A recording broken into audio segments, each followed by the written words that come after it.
Boker Tov les Koulam, bonjour à tous. On est très heureux de retrouver le Rav Yehuda Ben Ishai de la Kehila de Emunah Shlema à Jérusalem. Et on continue dans le livre de Mesilat Yesharim, chapitre numéro 3. Bonne étude à nous tous.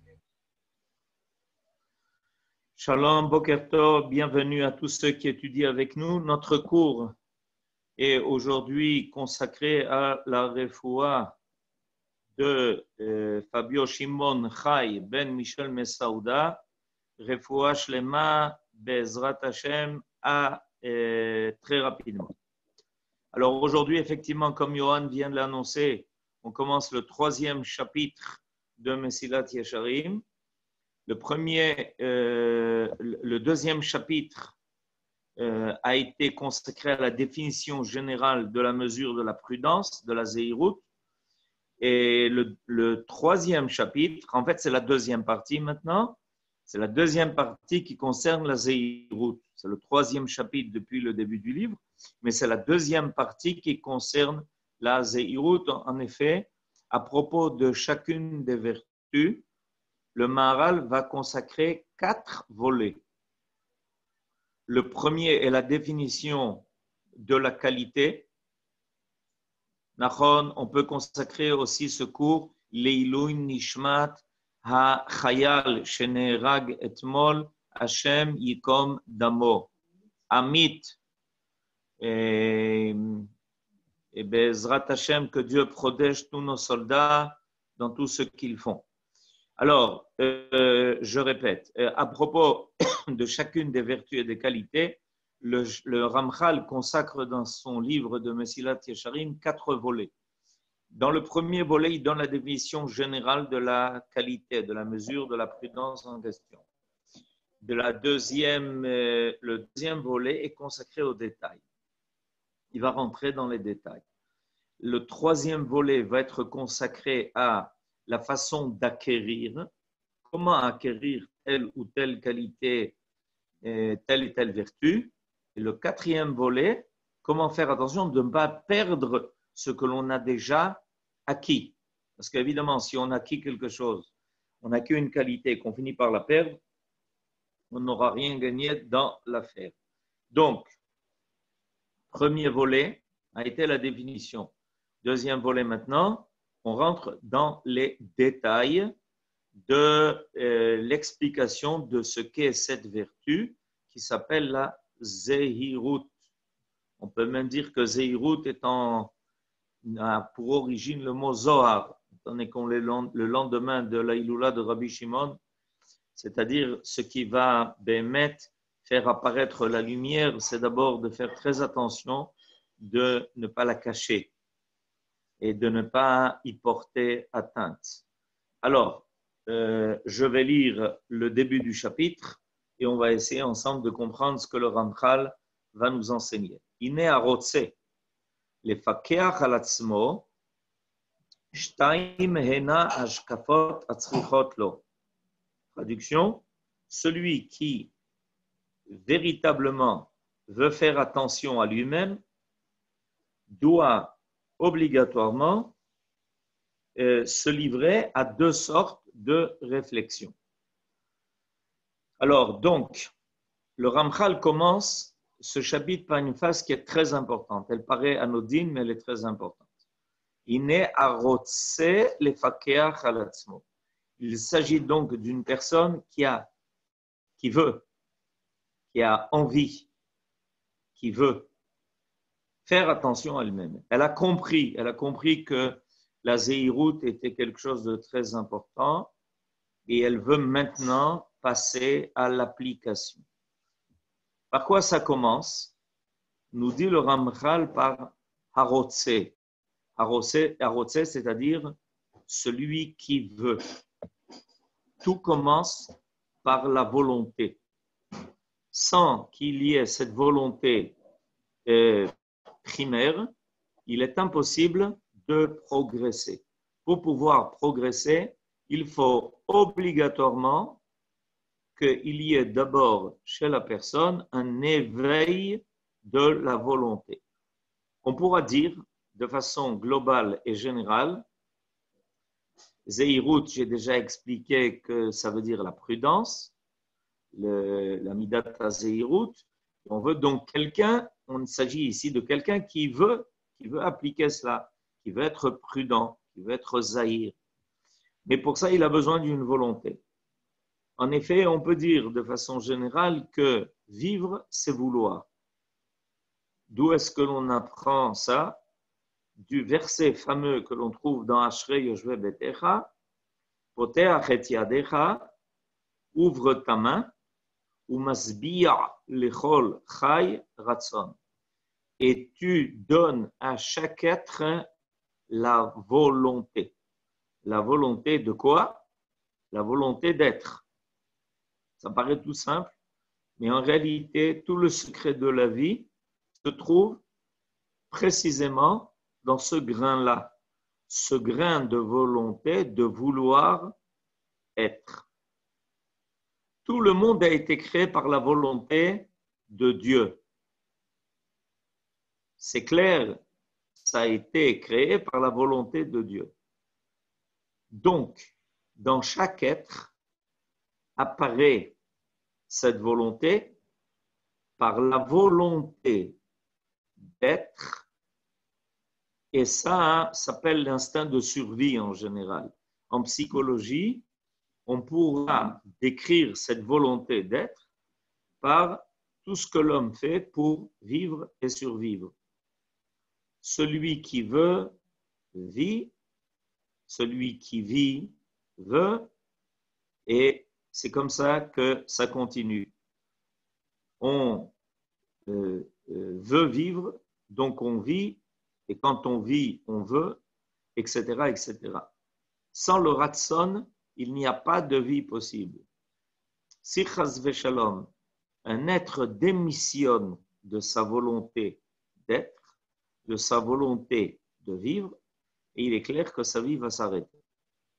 Donc, le Ramchal nous dit, quand on est maintenant dans ce chapitre-là, ce chapitre où on va commencer à apprendre à connaître tous les détails de cette mesure, de la Zeirut, qui est la mesure de la prudence, ça doit commencer par la volonté de l'homme de vouloir faire attention à lui-même, à s'occuper de la réussite de sa conduite.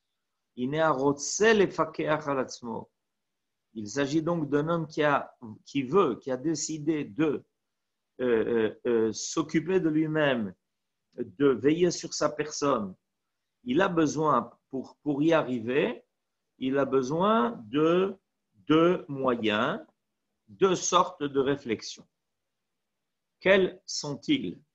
Ha'achat, la première, sheyitbonen ma'u hatov ha'amiti shivchar bo ha'adam ve'ara ha'amiti sheyanus mimenu.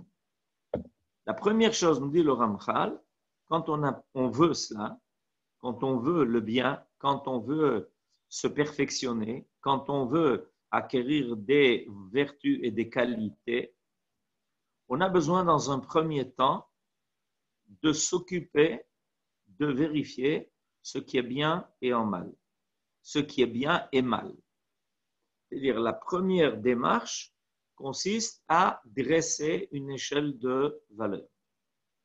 Sans que l'homme ne se livre à cette itbonenut. Vous avez remarqué que dans les cours précédents, nous avions parlé de la itbonenut, c'est-à-dire de cette mesure de discernement, de réflexion. On a besoin de bina, itbonenut. Alors nous dit le Ramchal, la première itbonenut, c'est d'abord apprendre et approfondir. Et en réalité, on ne finit jamais d'apprendre et d'approfondir cette connaissance-là. On a besoin d'apprendre et d'approfondir la connaissance de ce qui est bien et de ce qui est mal.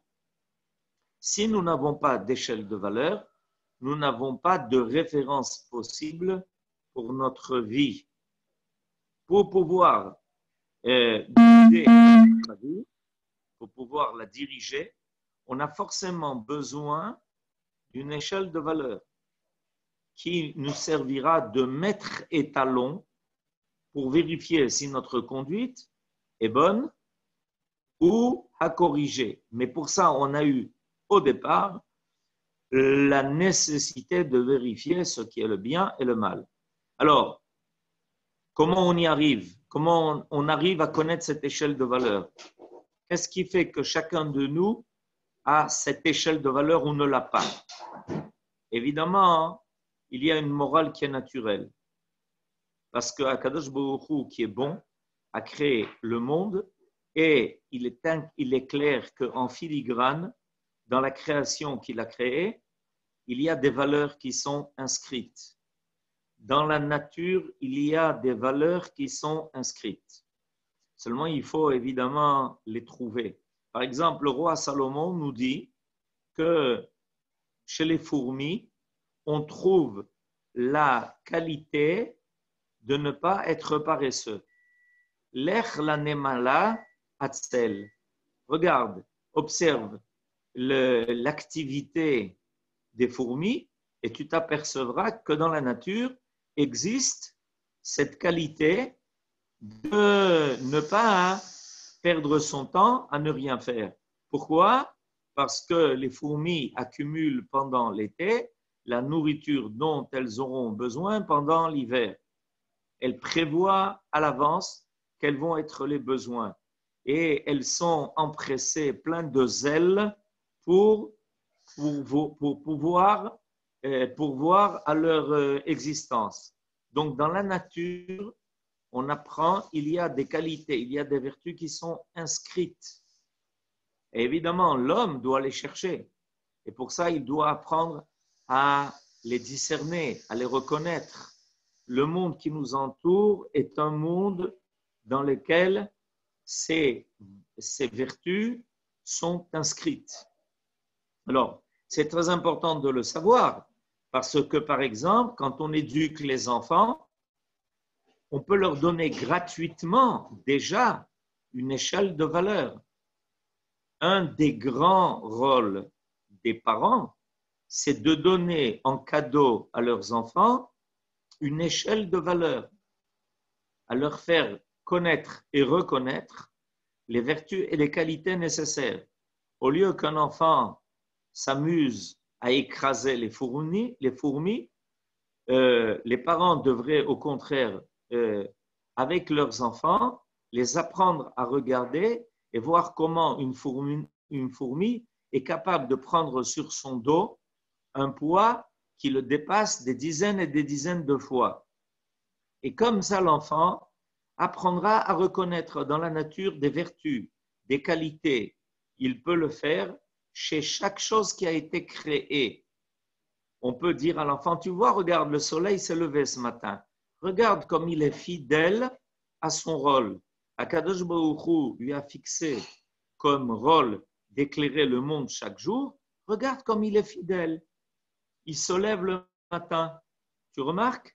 Imagine-toi que le soleil ne se serait pas levé ce matin. Qu'est-ce qui se serait passé avec le monde? Il aurait eu ni lumière ni chaleur et il aurait disparu. Alors on a quelque chose à apprendre. Le roi David, dans Tehilim, n'arrête pas de nous le montrer. Il y a ce que l'on appelle les Pirkei Shira. Les Pirkei Shira seraient les louanges que chaque être adresse au Créateur. Comment le roi David, à qui on impute ces Pirkei Shira, comment savait-il ce que chaque être disait? Comment il élevait une louange au Créateur? Chaque être, les astres, les animaux, les plantes, les animaux, tout, chaque chose créée élève une louange au Créateur.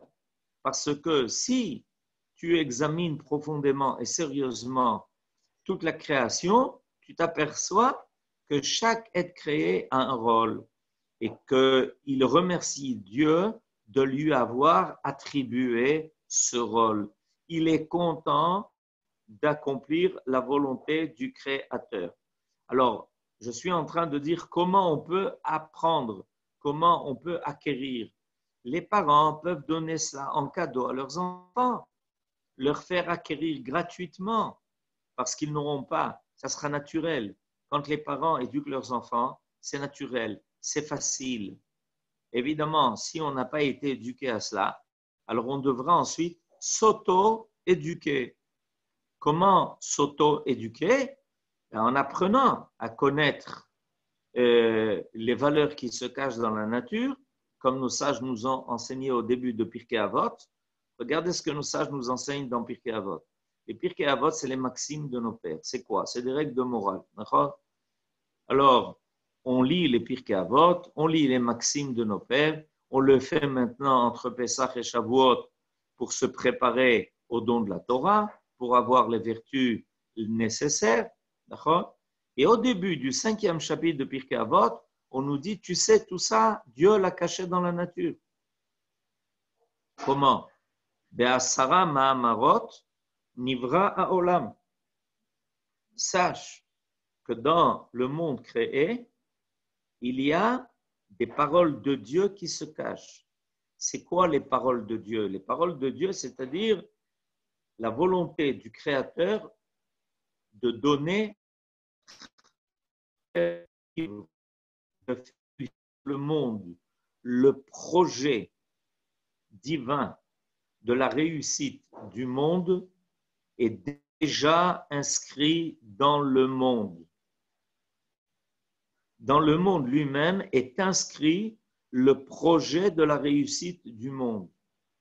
Et tout ce qui se passe, sans exception, est la mise en place du projet divin. Aussi bien quand on voit le monde être, comment dirais-je, positif, en nous permettant de réaliser nos projets qui doivent correspondre au projet divin, aussi bien dans le cas où le monde ne répond pas à nos volontés et que des fois il semble hostile, alors dans ce cas-là, c'est aussi pour pouvoir permettre la réussite du projet divin. On voit que dans les 10 premières générations, l'humanité s'est éloignée du projet divin, le monde a réagi par le déluge. On voit que ensuite, 10 générations, ça a pris encore 10 générations pour parvenir à notre ancêtre Abraham, de Noach à Abraham. Et voilà que Abraham, lui, fait réussir le projet divin. Il fait apparaître ses qualités de chesed. Il fait apparaître toutes les qualités qui vont apparaître à travers ensuite ses descendants que nous sommes. Le projet divin est inscrit dans le monde lui-même. On peut partir à sa découverte. On peut apprendre à le connaître. Et on peut aider nos enfants en les éduquant comme il faut à trouver cela, à repérer cela, à voir ce qu'est l'horizon, à voir ce qu'est, comment chaque être créé et remplit un rôle, comment les moutons donnent de la laine et comment une vache donne du lait. Et tout ça, c'est destiné à l'homme.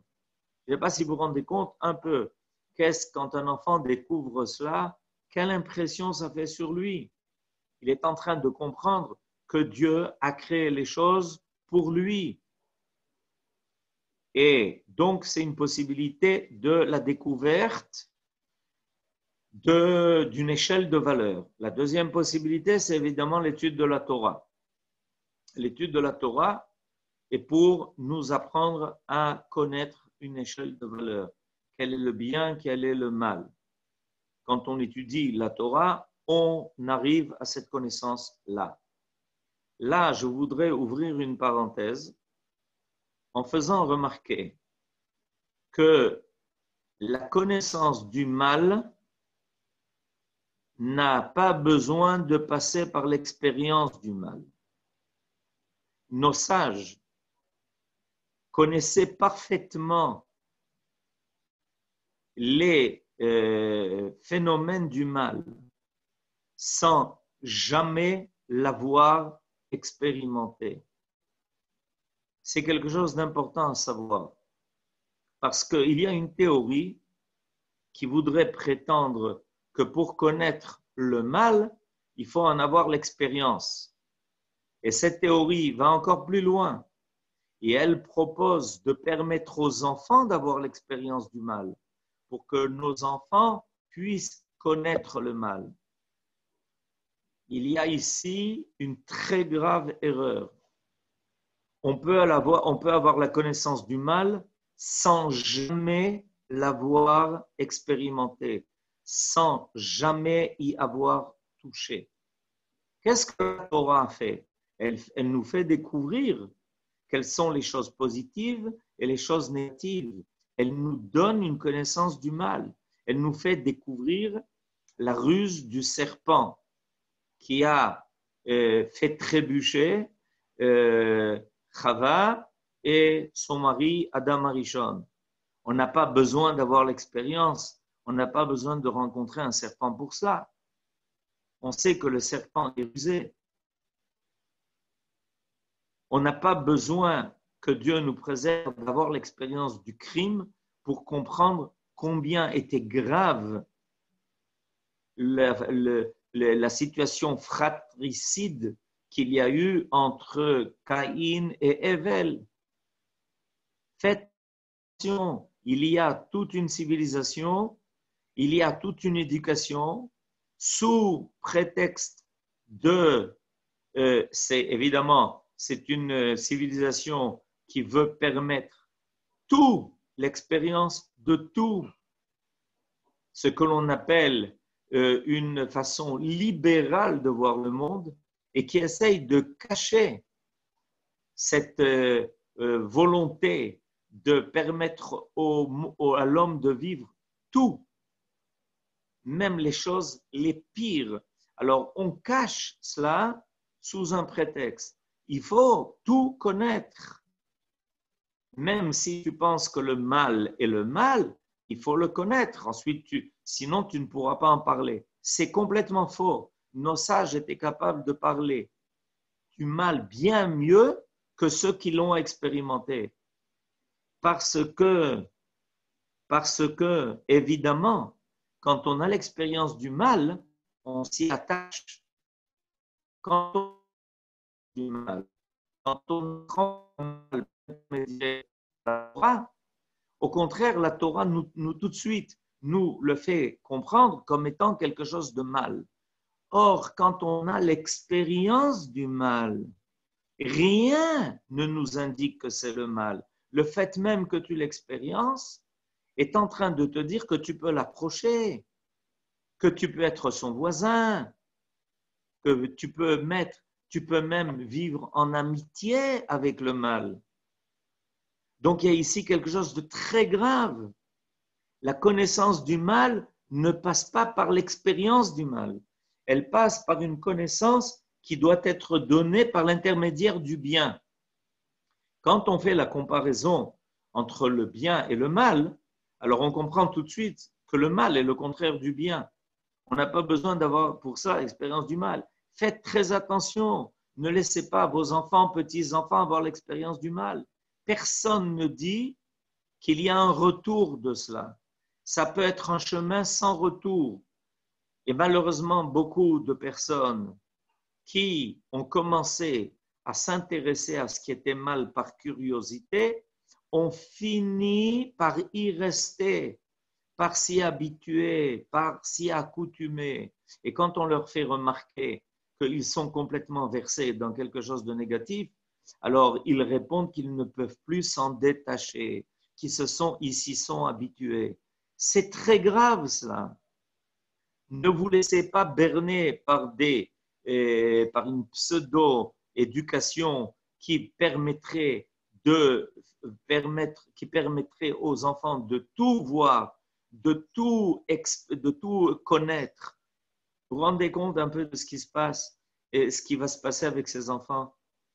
Qui est-ce qui leur permettra ensuite de dire non, mais il y a aussi le bien et qui leur permettra de faire le choix? Quand on parle du bien, la grande différence sera que l'on doit connaître le bien et avoir l'expérience du bien.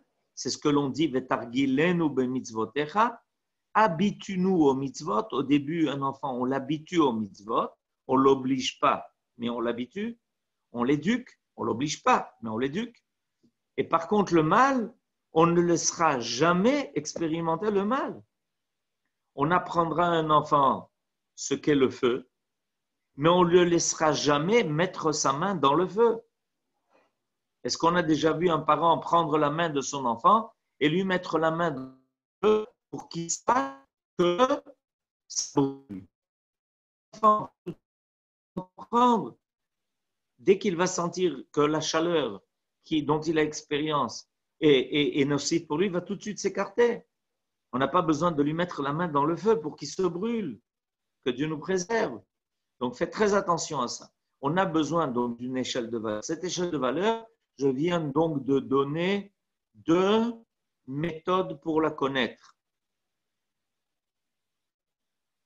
Ce qu'on me demande là, que selon le Ramchal, le mal participe au principe de l'unité pour permettre la réalisation du projet divin, ça, c'est une connaissance, ce n'est pas une expérience.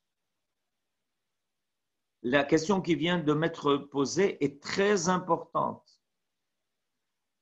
L'étude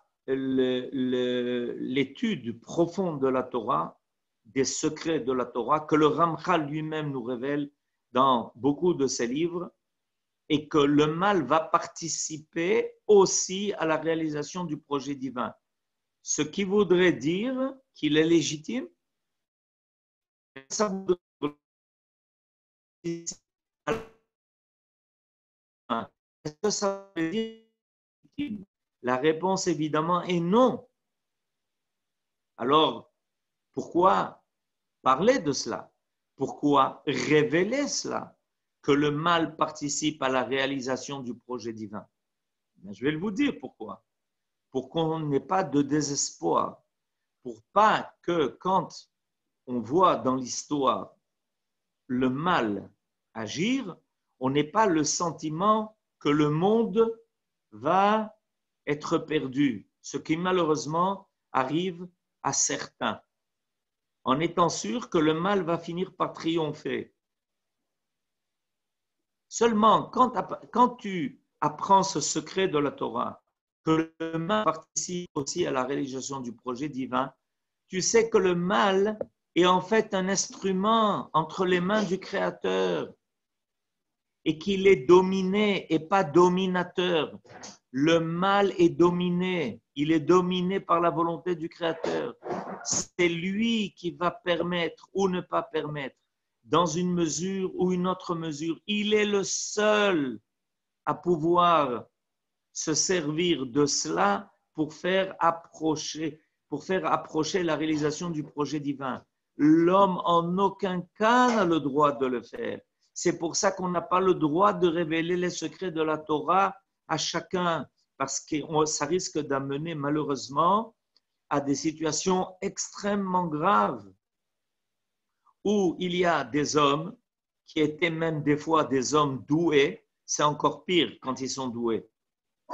On pensait que puisqu'ils connaissaient ce secret, que le mal participait à la réalisation du projet divin, ils avaient le droit, eux, d'avoir l'expérience du mal et de faire participer aux autres, de faire participer les autres à l'expérience du mal et de lui donner une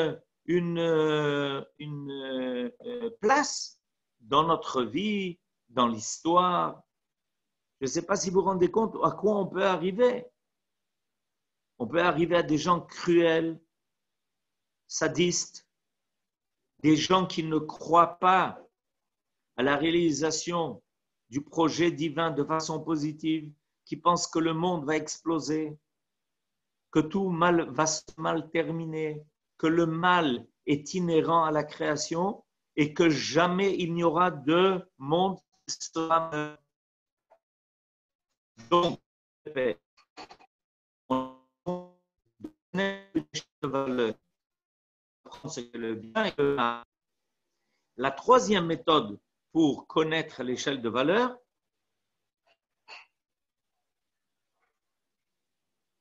exactement, je vais d'abord terminer ma phrase. La troisième méthode pour connaître avoir une échelle de valeur, c'est ce qu'on appelle la connaissance de l'histoire. Il y a la nature, il y a la Torah, d'accord? Un enfant, d'abord, la nature. Il découvre le bien et le bon par ses parents, sa mère qui s'occupe de lui, son père qui lui apprend des tas de choses. Ensuite, la Torah. Torah Tzivalanu Moshe. Et la troisième méthode pour connaître le bien et le mal, c'est la connaissance de l'histoire. La connaissance de l'histoire est un verset qui est marqué dans la Torah. Shnot dor vador. She'al avicha veyagetcha zekenecha veyomru lach. Zechor yemot olam. Apprends à connaître ce que le monde a passé. Zechor yemot olam. Binu shnot dor vador. Approfondis. Quand on approfondit l'histoire, on arrive très facilement à comprendre où était le bien et où était le mal. Quels sont les empires qui ont voulu tout détruire et quels sont ceux qui ont contribué à faire avancer le monde, à le construire. She'al avicha, demande à ton père. Zekenecha, demande à tes ancêtres. Et tu verras que par eux, tu finiras par comprendre. Il faut avoir une perspective très globale de la vie de l'homme sur Terre. Ça, on y arrive évidemment quand on est déjà beaucoup plus mûr. Quand on est beaucoup plus mûr, on finit par comprendre ce que l'humanité a vécu, quelles ont été les réussites de l'homme et quels ont été ses échecs. Et ça permettra de tirer des conclusions. Donc, on a en fait 3 niveaux. La nature, la Torah et l'expérience. L'expérience, c'est la connaissance de l'histoire. C'est pour ça que la connaissance de l'histoire est tellement importante. Alors, on m'a posé à nouveau une question à propos de la connaissance du mal. La connaissance du mal est destinée précisément à nous amener à lutter contre lui. Le Rav Kook nous enseigne que la chose que le mal attend le plus, c'est qu'on le supprime. Pourquoi? Parce que c'est exactement, lui aussi porte le message divin. Quel message porte-t-il? Il porte le message que le monde doit réussir. Et le mal sait qu'il n'a été mobilisé que pour permettre au monde d'avancer. Donc, il porte en lui cette idée qu'un jour, il sera inutile, qu'un jour, il sera superflu et qu'une fois qu'il aura rempli son rôle, il aura à disparaître. Et à chaque fois que nous luttons contre le mal, ça veut dire que nous adhérons au bien, que nous sommes persuadés que le Créateur est bon, qu'il veut la réussite d'un monde bon. Ça se fait par la bonté, évidemment. Et donc le mal, quand on veut le supprimer, quand on fait tout pour lutter contre lui, il remplit son rôle. Mais quand on lutte contre lui, il est très, très content. Il est très satisfait de ça. Parce qu'il n'a jamais cru qu'il était là pour être là. Il a toujours su qu'il était là pour faire avancer quelque chose de plus élevé.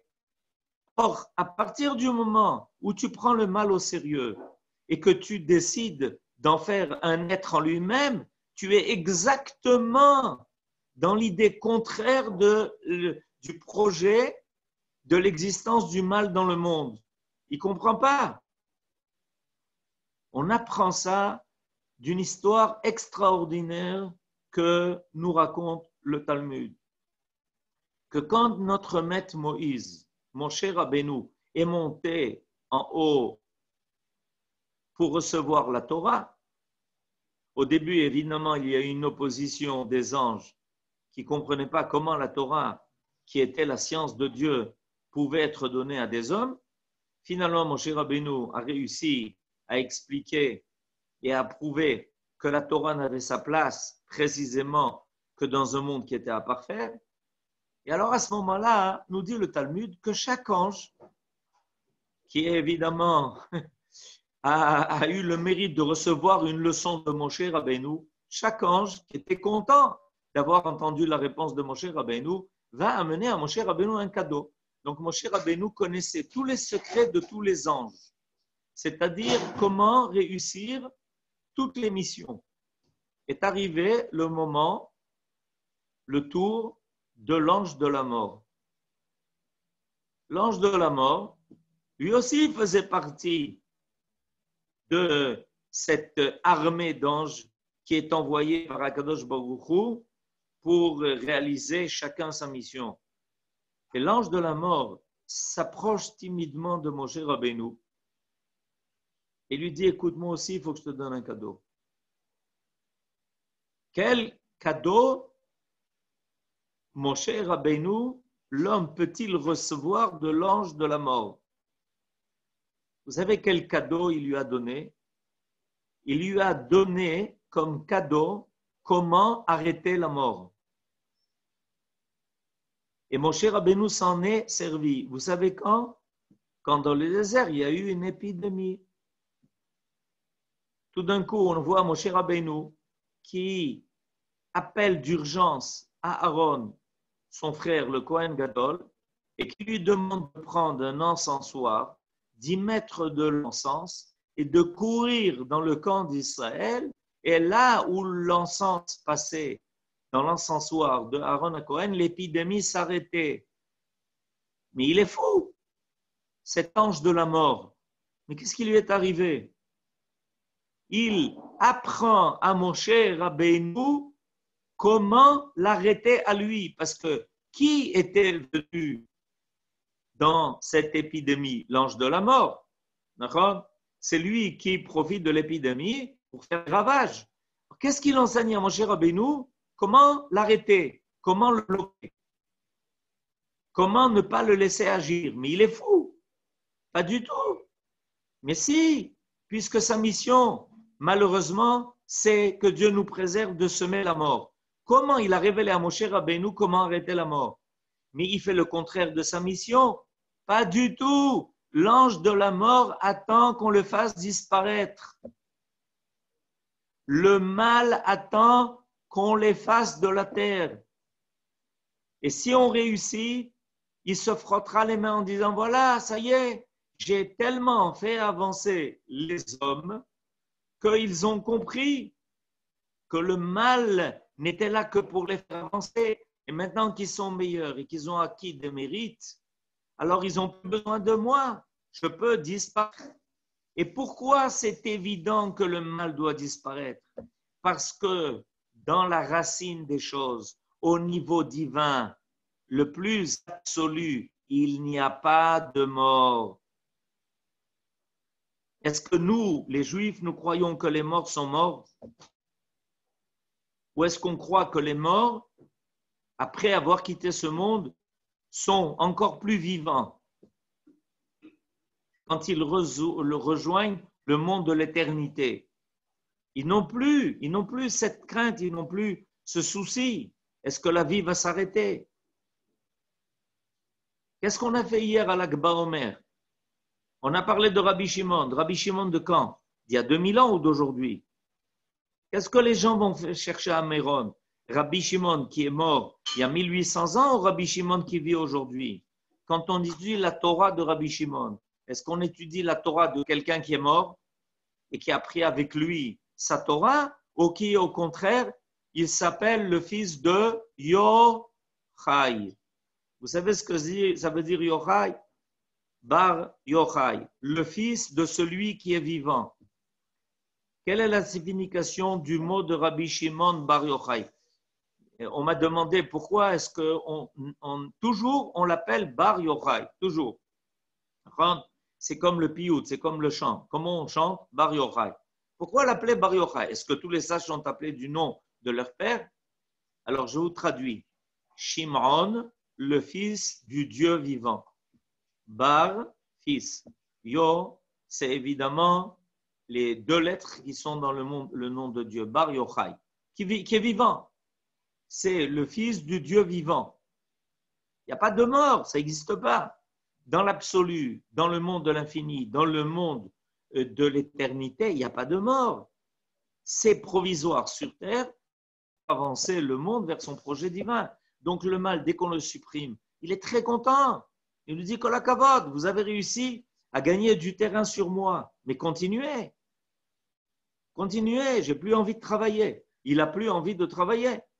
Évidemment, pour ça, il faut qu'on n'ait plus besoin de cela pour nous obliger à progresser, pour nous obliger à nous améliorer. C'est clair? Donc, la première chose qu'on a à faire, c'est dans un premier temps, connaître le bien et le mal. Et je répète, connaître le mal, ça ne veut dire en aucun cas ne pas en avoir expérience. Malheureusement, c'est très, très, très rare. D'accord? Que personne n'ait jamais eu l'expérience du mal. Et c'est pour ça que la tchouva existe. Pourquoi est-ce que la tchouva existe? La tchouva existe parce que l'homme ne s'est pas contenté de la connaissance du mal. Malheureusement, il en a eu aussi expérience. La tchouva vient réparer le fait que quelqu'un ait eu l'expérience du mal. Et là, il a besoin de la tchouva. Pourquoi? Parce qu'il a beaucoup moins de libre arbitre qu'avant. L'idée du libre arbitre, c'est qu'on ait toujours la liberté totale d'avoir le choix. Or, quand on a goûté d'une certaine façon au mal, plus ou moins, d'accord? Ça peut être quelque chose de très léger. Mais cette expérience-là a déjà infirmé notre libre arbitre. Quand on a l'expérience de quelque chose, en réalité, on y est déjà d'une certaine façon attaché. Alors, si, évidemment, on a l'expérience du bien et du bien et du bien, on finit par être quelqu'un qui ne veut que le bien. Alors, quelqu'un va me dire, ah, et où est la liberté? La liberté, c'est de vouloir encore mieux. Oui, c'est un libre arbitre. Toujours vouloir mieux, c'est un libre arbitre. Par contre, si quelqu'un se sert de son libre arbitre pour aussi non seulement connaître le mal, mais en avoir en expérience, une partie de son libre arbitre a été atteinte. Une partie a été atteinte. Et il a besoin de retrouver sa liberté. Il a besoin de retrouver sa volonté de décider. Et c'est ça qui est très important. La tchouva nous permet de redevenir libres. Malheureusement, quand on a connu le mal et on en a eu expérience, une partie de notre volonté a été aliénée. Regardez ce qui se passe avec toutes les accoutumances. Regardez ce qui se passe avec toutes les personnes qui ne sont pas capables de prendre leur vie en main et de décider quoi faire de leur propre vie. Ils n'ont déjà plus une partie de leur liberté parce qu'ils ont eu expérience du mal. Parce qu'ils ont déjà eu malheureusement un contact avec lui. C'est comme quelqu'un qui est en contact et qui risque d'être contaminé. C'est évidemment, c'est le grand problème. D'accord? Alors, nous dit le Ramchal, donc dans un premier temps, chaque homme doit apprendre à connaître le bien et le mal. D'accord? Ça, c'est la première chose. La deuxième chose, Ashniya, ala maasim asher hu oseh. un homme doit examiner ses actes. Lirot imem mikla la tov ou mikla la ra. La deuxième idbonenut, c'est qu'un homme arrive à s'examiner lui-même et à être capable d'être objectif envers sa propre vie, d'être objectif envers sa propre conduite. Ce n'est pas quelque chose de facile. Un homme a tendance à se donner des bonnes raisons, à se donner des terutzim. On appelle ça en ivrite. En hébreu, on dit des terutzim. D'accord? Des prétextes. Or, ce qui amènera un homme à être moral, c'est à être quelqu'un de vrai, quelqu'un de droit, quelqu'un d'être honnête. J'ai fauté, je suis capable de dire j'ai fauté. J'ai fait une erreur, j'ai fait une erreur. J'ai menti, j'ai menti. Sinon, si tu n'as pas ce côté fondamentalement honnête, tu ne seras pas capable d'examiner tes actes par rapport à l'échelle de valeur que tu as construit. Il y a des gens qui ont appris, qui ont étudié, qui savent exactement ce qui est permis et interdit. Et quand tu fais avec eux le bilan de leur vie, tu te dis, mais il y a quelque chose qui cloche. Tu sais que c'est permis, tu sais que c'est interdit, tu sais que c'est positif, tu sais que c'est négatif, mais je vois que ça ne t'a pas empêché. Nahon. Qu'est-ce qui est arrivé à l'homme qui a fait que, bien qu'il ait eu la connaissance du bien et du mal, il se soit quand même laissé entraîner à quelque chose de négatif? Réponse, parce qu'il n'a pas fait ce que le Ramchal est en train de dire, c'est-à-dire être capable à un moment donné de faire le bilan et de dire non mais ça ne correspond pas au bien. J'ai appris que c'est interdit. J'ai appris que je n'ai pas le droit de mentir. Qu'un homme, le mensonge, c'est quelque chose qui ne tient pas à long terme et que ça finira par se découvrir. Vous savez combien il y a de gens qui étaient persuadés qu'ils pouvaient raconter des histoires, mentir, et ils étaient persuadés que jamais, jamais personne ne saurait leur secret. Vous savez combien de gens? Et qu'est-ce qui est arrivé? Le secret s'est révélé. Comment? Et ça, c'est une bonne question. Comment ça s'est révélé? Mais ça s'est révélé. Si quelqu'un avait examiné ses actes, il en serait très rapidement arrivé à la conclusion que si nos sages ont dit que sheker en lo raglaim, ça veut dire qu'il ne tiendra pas, à long terme, le mensonge finira par se révéler. C'est une loi que Dieu a placée dans son monde. Il a inscrit dans son monde cette idée-là, que le mensonge finira par se découvrir. Sheker en lo raglaim.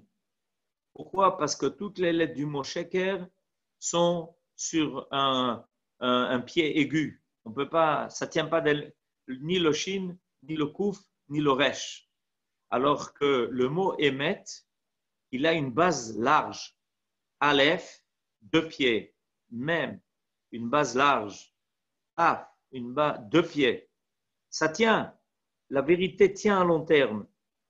Par contre, le sheker, il ne tient pas à long terme. Mais l'homme s'est protégé du mensonge par un autre mensonge, qui lui-même est protégé par un troisième mensonge, qui lui-même est protégé par le 4e mensonge. Et entre-temps, on a même oublié qu'il est le résultat de 3 mensonges précédents. Et évidemment, un jour, tout se révèle, tout se met sur table et on voit combien de fois le scandale existe et tout se révèle. Ben, ça, c'est la capacité de faire le compte, d'examiner ses propres actes de décider, est-ce qu'ils correspondent au bien, est-ce qu'ils correspondent au mal, est-ce que je dois les maintenir, est-ce que je dois maintenir ma conduite, ou est-ce qu'au contraire, je dois la changer. C'est ce que nous dit le Ramchal. Et l'examen de ces actes, nous dit le Ramchal, doit se faire à deux moments. Vezé beshat maaseh, au moment où j'agis, juste au moment où je vais agir, je dois me remémorer ce qui est le bien et le mal. Zé beshat maaseh. Veshelo beshat maaseh. Et même après, c'est-à-dire qu'il y a en fait deux phases dans l'examen de mes propres actes. La première phase de l'examen, c'est au moment où je vais agir. À ce moment-là, doit être présent devant moi l'échelle de valeur que j'ai acquis. Rappelez-vous de l'histoire de Yosef Hatzadik. Qu'est-ce qui s'est passé avec Yosef Hatzadik? Yosef Hatzadik a été vendu en Égypte. Par définition, l'Égypte, c'est le pays de la corruption. Ça ne va pas tarder à arriver. Tout d'un coup, arrive la femme de son maître. Et qu'est-ce que propose la femme de son maître à Yosef? Évidemment, de fauter avec elle. Imaginez-vous un jeune homme qui arrive, tout beau, réussite totale, brillant les étoiles, et en plus de ça, il est tout seul, personne n'est là pour lui dire quoi que ce soit, il fait ce qu'il veut, et en plus de ça, il n'a pas les habitudes horribles, terribles, de la dépravation des mœurs qu'il y a en Égypte. Mais c'est une proie extraordinaire. Une proie extraordinaire, c'est un fruit qui va tomber comme un fruit mûr. Et Yosef a failli tomber. Il a failli succomber, nous disent nos sages. Comment on peut résister à cela? À la femme de Poutifar, qui avait suffisamment d'atouts pour pouvoir attirer Yosef dans son piège. Réponse, au moment où il va fauter, où il pense pouvoir fauter, où il y a cette pensée qui à peine l'effleure, d'accord? C'est exactement l'épreuve que toute personne passe au moment où il va fauter. L'idée le frôle d'une certaine façon. Tout d'un coup apparaît devant lui la figure de son père. C'est quoi la figure de son père? L'échelle de valeur. Ce que Yosef avait reçu de son père Yaakov dans sa maison, par son éducation.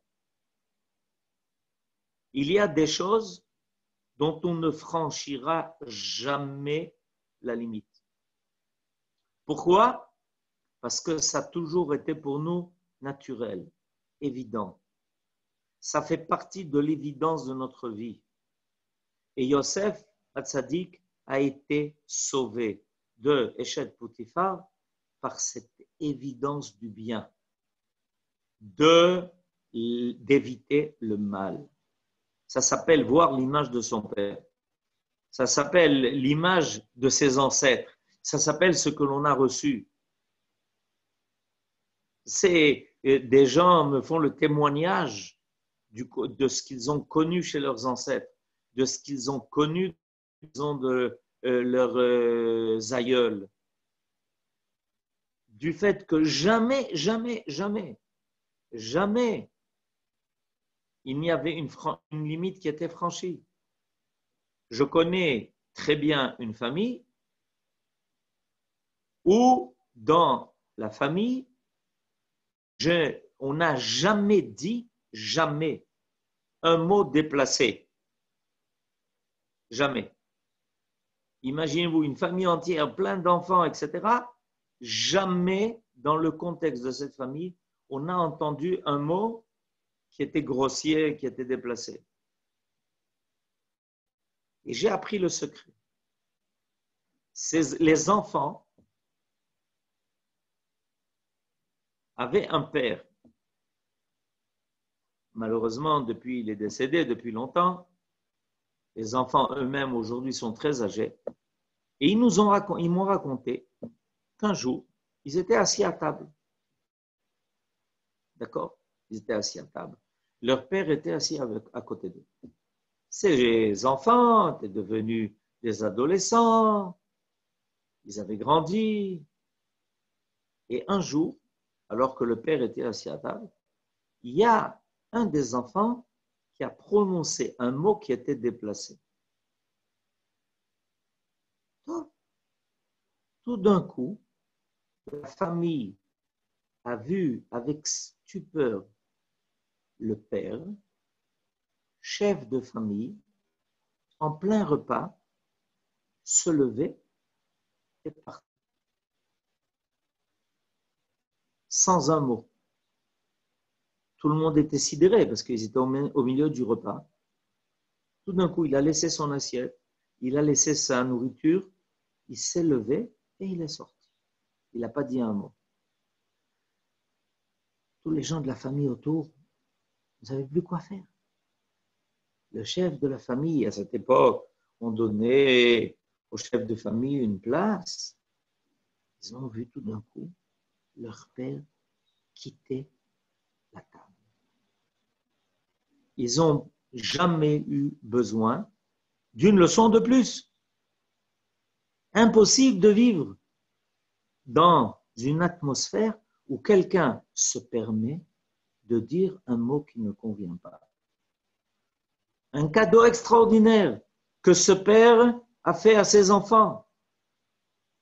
Donc, rappelons-nous, on a examiné nos actes au moment de leur accomplissement et après avoir accompli, on aura aussi à en faire le bilan.